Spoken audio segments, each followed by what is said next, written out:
I never thought the footage from my tiny front porch camera would destroy my family. But that day, when my father's call pulled me from work at the hospital, it caught everything my stepmother never meant for anyone to see. It was a Tuesday morning, busy like always. The ER was packed, monitors beeping, phones ringing, and patients waiting for answers. I was finishing up a patient chart when my phone buzzed in my pocket. The caller ID showed the number of the hospital my father usually went to. My stomach tightened before I even answered. "Dr. Carrington?" The nurse's voice was shaky. "Your father's been brought in. He collapsed at home. You might want to come." I didn't wait to hear more. I told one of the residents to cover for me, grabbed my coat, and ran. My hands trembled as I tried to sign out at the desk, but the pen slipped. The walk to the parking lot felt endless. My thoughts kept circling the same terrible question. How bad is it this time? At home, everything was half finished. A cup of coffee sat cold on the counter. My apartment looked like a storm had passed through it. Notes scattered, laundry unfolded, my dog barking near the door as I hurried around. I couldn't think straight. I stuffed my phone in my pocket, snatched my keys, then realized I'd forgotten my purse. I left anyway. The small red light on my porch camera blinked as I pulled the door shut behind me. I didn't even notice. The drive to the hospital felt like hours. I hit every red light, gripping the steering wheel so tightly my knuckles turned white. I kept picturing my father, pale and weak, lying in a hospital bed.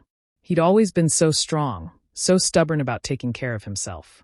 But lately he'd looked tired. Maybe it was age. Maybe it was stress. I never imagined how much of that stress was because of her. When I arrived, I ran through the automatic doors and straight to the nurse's station. "Richard Carrington," I said, breathless. They pointed me to the cardiac unit. My heart pounded as I walked into his room. He was hooked up to monitors, his face pale and still. The sight almost stopped me in place. "Dad!" My voice cracked. His eyes fluttered open for a moment, weak but trying to smile. "Lena," he whispered. "Don't worry, sweetheart. Just a little dizzy spell." The nurse beside him gave me a quiet look that said it was more than that. I took his hand, feeling how cold it was. A few minutes later, I heard the clicking of heels behind me. Valerie, my stepmother, swept into the room in a cream coat, her lipstick perfect, her face full of worry that somehow looked practiced. "Oh, Lena," she said softly, like she'd been crying. I came as soon as I heard. I wanted to believe her. I really did. But something in her eyes made my chest tighten. I didn't know it yet, but while I stood there praying for my father to recover, Valerie was already planning her next move. And my little front porch camera was recording every second of it. When I was 16, my whole world changed in one night. My mom, Diane, died in a car accident on her way home from work. I still remember the phone call, my father's voice shaking as he tried to explain what had happened. After that, the house felt empty. The laughter, the smell of her cooking, the music she played while cleaning, it all disappeared. My father tried to stay strong for me, but he was broken in ways he never talked about. For a long time, it was just the two of us. I studied hard, kept busy, and told myself I had to be tough for him. He worked long hours and came home tired, sometimes sitting in front of the TV in silence for hours. I thought we were healing together, but I didn't realize he was drifting further away. 2 years later, he met someone new. Her name was Valerie. She worked at a local real estate firm, always dressed neatly, her hair perfect, her voice calm and sweet. The first time I met her, she brought a pie to the house and called me sweetheart. I wanted to like her. My father looked happy again for the first time since Mom died, and I didn't want to take that away from him. But something about her always felt off. She was polite, too polite. Every word seemed practiced, every smile calculated. She never raised her voice, never showed anger, never seemed real. After they got married, small things started to change around the house. My mother's pictures slowly disappeared from the living room. The floral dishes Mom loved were replaced with plain white ones. Valerie said it made the house feel fresh. When I left for medical school, she hugged me tightly and whispered, "You're grown now, Lena. Your father has me to look after him." It sounded kind, but it didn't feel that way. From then on, every visit home felt more awkward. Valerie always found small ways to make me feel like an outsider. My old bedroom became her sewing room. My dad stopped calling as often. And when I did visit, Valerie always managed to keep him busy or tired. I noticed how she handled everything, his medication, his bank statements, his appointments.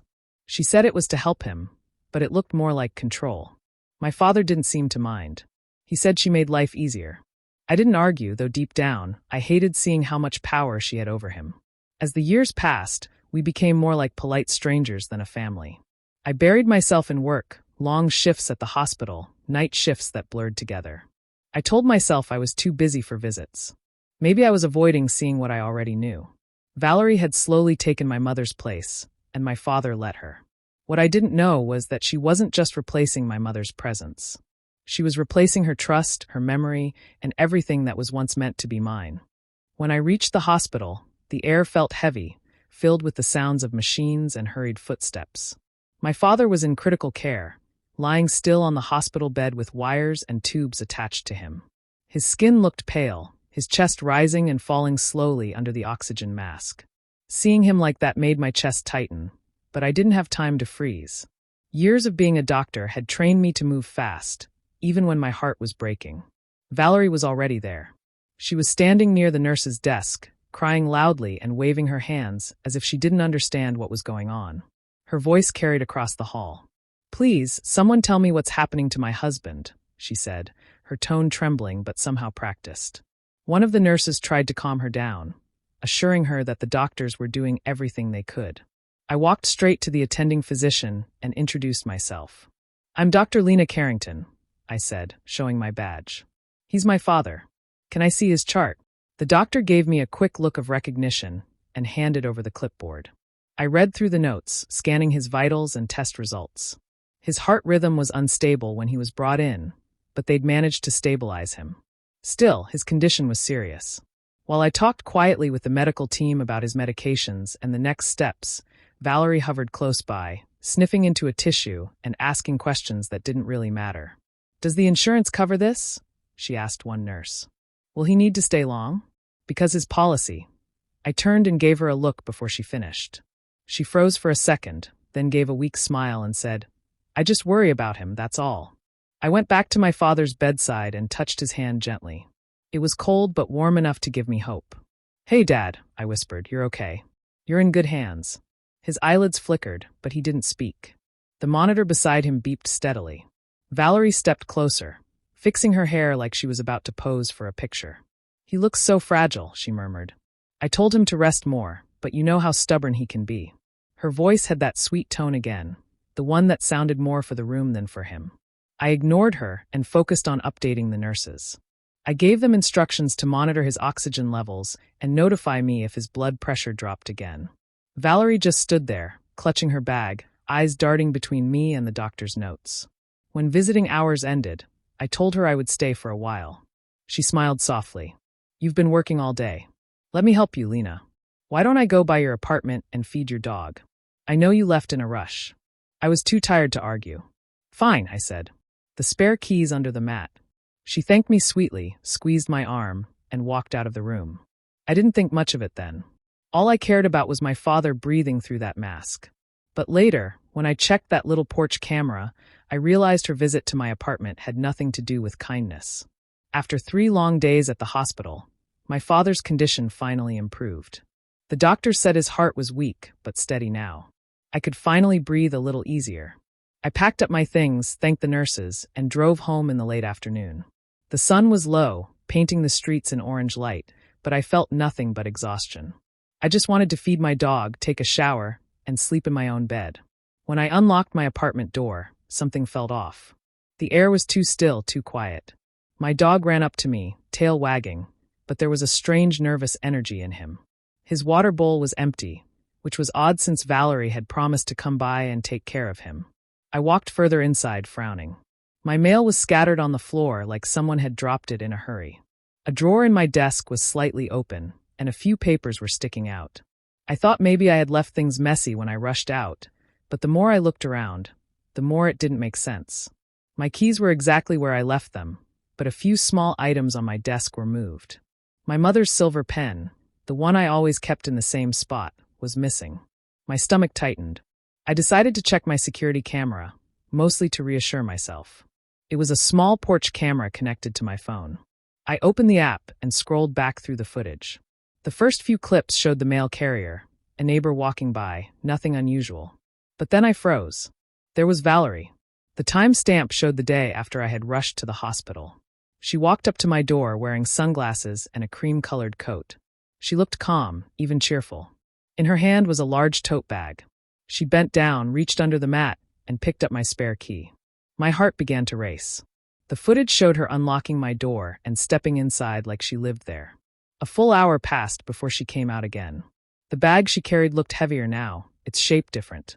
She stopped on the porch, took out her phone, and spoke to someone. The audio was faint, but I could hear a few words. "She's at the hospital. She won't find out," she said, her voice smooth and confident. I replayed it again and again, hoping I was wrong, that there was some other explanation. But there wasn't. I knew that look on her face, the little satisfied smile she gave as she locked my door and walked away. I sat on the couch, my hands shaking, the video still playing on a loop. My mind raced through every possibility. What had she taken? Why had she been here? What else had she done while I was gone? I didn't have the answers yet, but deep down, I knew this wasn't just about my dog or my mail. Valerie had come to my house for a reason. And whatever it wasn't good. The next morning, I woke up early, unable to stop thinking about that video. Valerie's face kept flashing in my mind, the calm way she moved, the confidence in her voice. I tried to tell myself maybe she had just tidied up or picked up something harmless, but that lie didn't last long. I needed to know what she'd done. I started by checking my bedroom. The first thing I noticed was the jewelry box on my dresser. It was slightly open, and inside, a few pieces were missing. My mother's pearl earrings and a gold bracelet she used to wear every Sunday were gone. My chest tightened. Those weren't just things, they were pieces of her memory. I searched the drawers, the nightstand, even under the bed, but they were nowhere. Then I went to the closet and pulled out the small safe I kept hidden behind a stack of old blankets. I entered the code, opened it, and felt my stomach drop. The folder with my mother's estate documents was missing. The will, bank statements, and copies of the trust, everything related to her inheritance, were gone. Only a few unimportant papers were left behind. It was clear someone had taken them deliberately. I sat on the floor for a long time, staring at the empty space where those papers should have been. I wanted to scream, but instead, I forced myself to think. Valerie knew exactly what she was doing. She hadn't come to feed my dog. She'd come to take something valuable. I turned on my laptop and logged into my father's bank account. He had given me access years ago when he was setting up online payments. The numbers on the screen looked strange. I noticed several large transfers to an account I didn't recognize. Each one had Valerie's authorization attached. My hands began to shake as I clicked through them.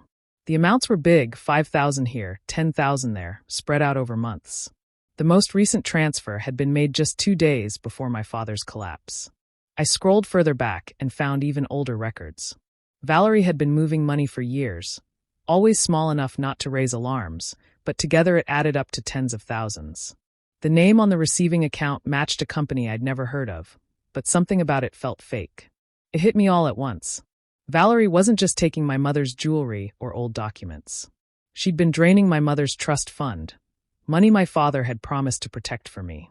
She must have convinced him to merge accounts or reorganize finances, the same phrase she used whenever she wanted control. I felt sick. My mother had worked her whole life to make sure I'd be secure. Now it was all disappearing under the name of a woman who smiled at me like family. I wanted to run to the hospital, confront her, shout everything I'd found. But part of me knew I needed to stay calm. Valerie had planned this carefully, and if I made one wrong move, she'd find a way to twist it. So I took a deep breath, saved every record, and backed up the footage. My hands still trembled, but one thing was clear. This wasn't a mistake. It was theft, and she'd been doing it right under my father's nose. When I arrived at the hospital that evening, I could barely keep my hands from shaking. I had spent the whole day going over the footage and the stolen documents in my head. I knew what I had seen. I knew what she had done. Still, I needed to hear her admit it. I needed to look her in the eyes and see the truth for myself. My father was resting in his room, asleep. The doctors said he was stable but needed peace and calm. Valerie was sitting by his bed, flipping through a magazine, her face perfectly made up as always. When she saw me, she gave me a smile that didn't reach her eyes. "Lena, you're here early," she said softly, standing up. "He's doing much better today. You should be proud of the care you gave him." Her words made my stomach twist. I forced a small smile and said, "Can we talk outside? Just for a minute." She hesitated for a second, then nodded and followed me out into the quiet hallway. The air smelled faintly of antiseptic and coffee. I led her to a small waiting area where no one else was around. For a moment, we stood facing each other in silence. I checked my security camera. I said finally, "The day I left for the hospital." Her eyebrows lifted slightly, but she didn't say anything. "I saw you, Valerie. You used my spare key. You went inside my apartment. You took things that weren't yours." She blinked, keeping her expression calm. "Oh, Lena, you must be mistaken. I was only tidying up for you. You left in such a hurry, and I thought you'd appreciate me taking care of the place." I felt my throat tighten. "You were there for over an hour. You left with a full bag. You weren't cleaning, you were stealing." For a moment, something flickered in her eyes. Fear, maybe, but it vanished quickly. She laughed quietly and said, "You must be under a lot of stress. Losing sleep, worrying about your father. It's easy to imagine things when you're tired." I took a deep breath. "I have the video. I can play it for you right now if you'd like." Her smile froze.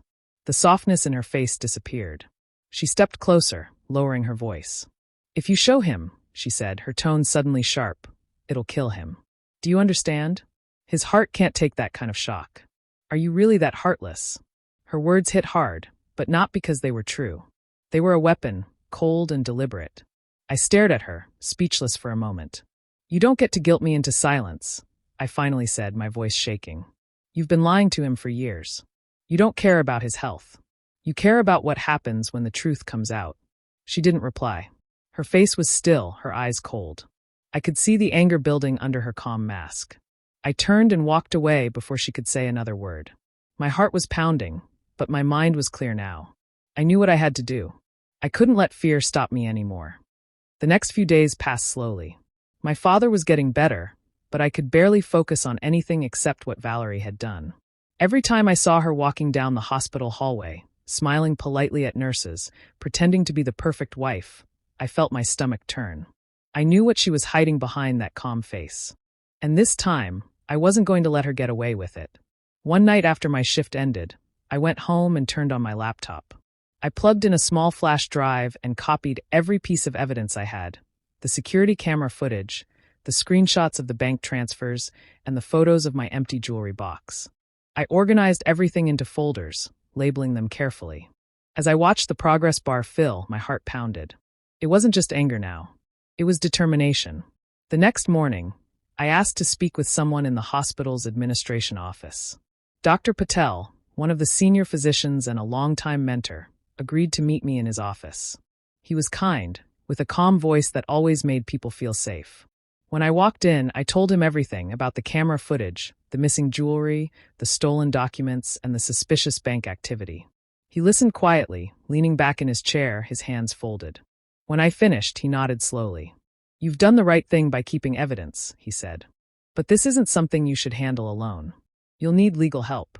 "I was thinking the same," I replied. "Do you know anyone I can trust?" He smiled faintly. "I'll connect you with an attorney I know, someone who deals with estate and inheritance cases. His name is Robert Ellison. He's good and he's discreet." By afternoon, I had an appointment with Mr. Ellison. He was direct but kind, the kind of man who didn't waste time. I laid everything out in front of him: the papers, the flash drive, the printed screenshots. He studied them carefully, asking questions and taking notes. "From what I can see," he said finally, "she's been accessing funds illegally. If your father's accounts were joint, she might have used that to move money without his full consent. Once we review the trust documents, we'll have enough to build a strong case." Hearing those words felt like a weight lifting off my chest. For the first time in weeks, I felt like I had control again. We spent the next few hours putting everything in order. Mr. Ellison showed me how to organize the statements and mark each transfer date. When we finished, I had a neat, thick folder that told the whole story. As I left his office, I felt tired but sure of what I had to do next. I wasn't going to show the file to Valerie or confront her again. I was going to wait until my father was strong enough, until his heart could handle the truth. When that day came, I would sit him down, open the folder, and show him exactly who his wife really was. A week later, my father was finally discharged from the hospital. He looked weak, but happy to be going home. I could tell he was trying to put everything behind him, to focus on recovery. I, on the other hand, couldn't think about anything else except what I had to do next. The file with all the evidence sat in my bag, heavy as a stone. I had replayed that camera footage so many times that every detail was burned into my mind. When we got home, Valerie was all smiles. She helped him to the couch, fluffed his pillows, and spoke softly, as if she were the perfect, loving wife. She even thanked me for helping him recover, pretending nothing had ever happened. I played along. I smiled, I listened, and I waited for the right moment. A few days later, I called them both and invited them to my apartment for dinner. Just something quiet, I said, to celebrate Dad's recovery. Valerie sounded thrilled, maybe a little too much. "Oh, that's such a sweet idea, Lena," she said. "We'd love to come." I cooked a simple meal, chicken, vegetables, and a pie my father liked. I set the table neatly and made sure everything looked calm and ordinary. When they arrived, Valerie handed me a small plant as a gift and commented on how cute and cozy my place was. She walked around, pretending to admire the decor, probably checking if anything was missing. Dinner started off politely. Valerie asked about my work at the hospital and made small jokes about how I probably didn't even have time to eat or sleep. My father chuckled a few times, and for a moment, it almost felt normal. I could see how much he wanted peace between us. When we finished eating, I stood up and said, "There's something I want to show you both." My hands were steady even though my heart was racing. I walked over to my desk, opened my laptop, and clicked on the video file. The room went silent except for the faint hum of the computer. The screen showed Valerie unlocking my front door, walking inside, and then coming out an hour later with that same heavy bag. The audio was faint, but her words were clear enough. "She's at the hospital. She won't find out." My father didn't say a word. He just stared, his face pale, his hand trembling slightly on the table. Valerie turned toward me, her smile gone. "Lena, this is not what it looks like," she said quickly. "I was protecting some important family papers. Your father asked me to take care of things." I didn't reply. I reached into my bag, pulled out the folder, and placed it on the table. Inside were the printed bank statements, the transfers, and the missing document list. My father opened the folder slowly, his eyes scanning the pages. I saw the moment the truth hit him. His shoulders slumped, and the light in his eyes dimmed. Valerie reached for his hand, whispering something about misunderstanding, but he pulled away. The silence in the room felt heavier than any sound I'd ever heard. For a long moment after the video ended, no one spoke. The only sound in the room was the faint ticking of the wall clock. My father sat frozen, staring at the papers spread out before him. His face had gone pale, his breathing uneven. Valerie looked between us, her eyes darting like she was searching for the right lie to say next. Finally, my father's voice broke the silence. It was quiet but firm. "Is this true, Valerie?" he asked. "Did you really do this?" She shook her head quickly, forcing a tearful laugh. "Richard, of course not. This is all a mistake." Lena's confused. She's been under so much stress lately. She reached for his hand, but he pulled it away.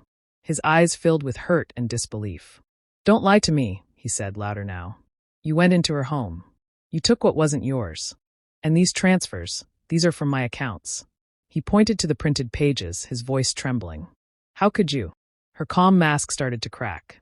"I did it for us," she said sharply. "You don't understand how much money she wastes. I was protecting what's left." I wanted to scream, but my father spoke before I could. "Get out," he said quietly. She blinked at him, stunned. "What?" I said, "Get out of this house," he repeated, standing up with effort. "Right now, Valerie." Her tears vanished as fast as they'd appeared. "You're going to believe her over me?" she shouted. "After everything I've done for you? She's manipulating you, Richard." He didn't answer. He just walked to the front door and opened it. "Leave," he said again. His voice was calm, but there was no kindness in it anymore. Valerie's face twisted with anger. "You'll regret this," she hissed. "You're nothing without me." She grabbed her purse and stormed out, slamming the door so hard the picture frames rattled on the wall. For a few seconds, the silence felt deafening. My father stood by the door, breathing heavily. I went to him, but he held up a hand. "I'm fine," he whispered. "I just need a minute." He sat down slowly, covering his face with his hands. I can't believe I didn't see it.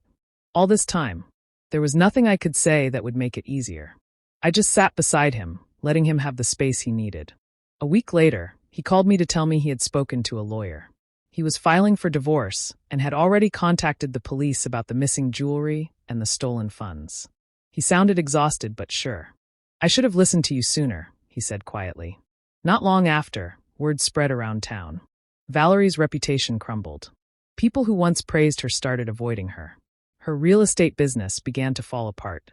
She lost clients, money, everything she had built on lies. I didn't feel happy, not really. Watching my father's heart break wasn't satisfying, even though justice was finally being done.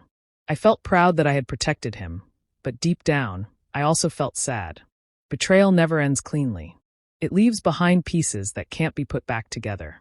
Months passed, and life slowly began to settle again. I had moved to a new hospital in another town, a smaller one where the days were quieter and the faces were kind. My father helped me buy a small house near a lake. It wasn't fancy, but it felt peaceful, like a place where healing could finally happen. He came to visit often.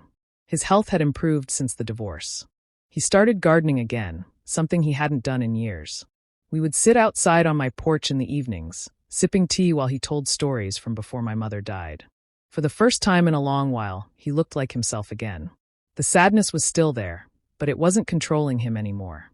Valerie's name came up in the news a few times. The police had found enough evidence to open a case against her for fraud and theft. She tried to fight it, but the proof was clear. Every document, every video clip, every signature showed what she had done. I didn't celebrate it. I just felt done. There was nothing left to say about her. Sometimes at night, I'd walk around my new house and catch myself checking the locks or glancing at the small security camera by the door. That camera, the same kind I'd installed just for safety, had changed everything. It had destroyed a lie that had lasted for years. It had shown me who Valerie truly was, and in a strange way, who I had become through it all.